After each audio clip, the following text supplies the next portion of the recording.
this problem, we need to get rid of the fractions, so we're going to multiply the whole equation by its common denominator. The common denominator is going to be x times x minus 3.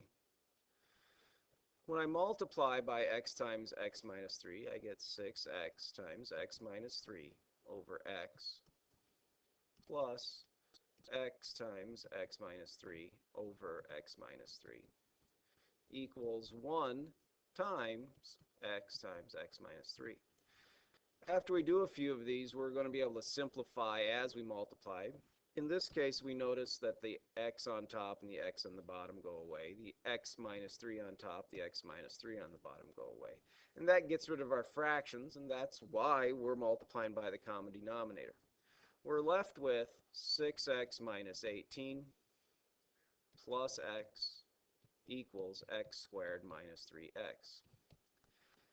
To finish the problem, we're going to subtract 6x from both sides, subtract x from both sides, add 18 to both sides, and I get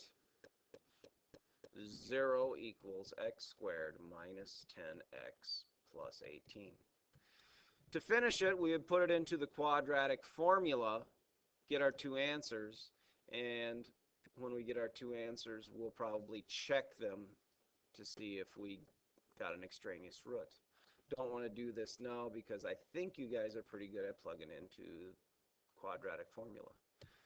Let's take a look at this one. It's kind of a special case of the last one. If you remember from 3rd, 4th grade, we had proportions, right?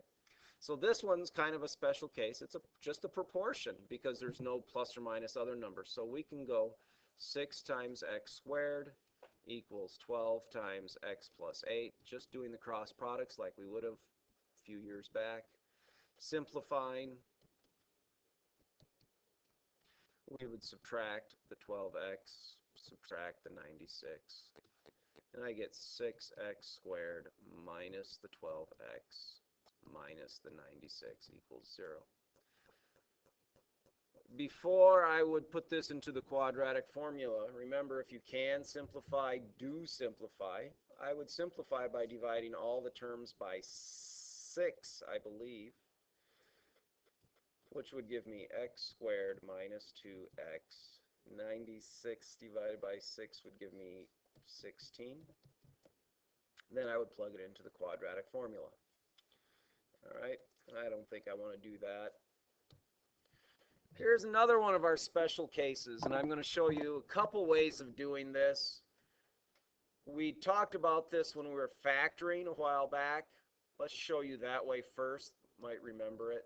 If we subtract 25, I get x to the 4th minus 25, which is the difference of squares pattern. So I would go x squared plus 5, x squared minus 5, and then set each of these equal to 0 and solve. Minus 5 minus 5, x squared equals negative 5, square root. I get x equals plus or minus I root 5 over here. Add 5, I get x squared equals 5, square root, x equals plus or minus the square root of 5.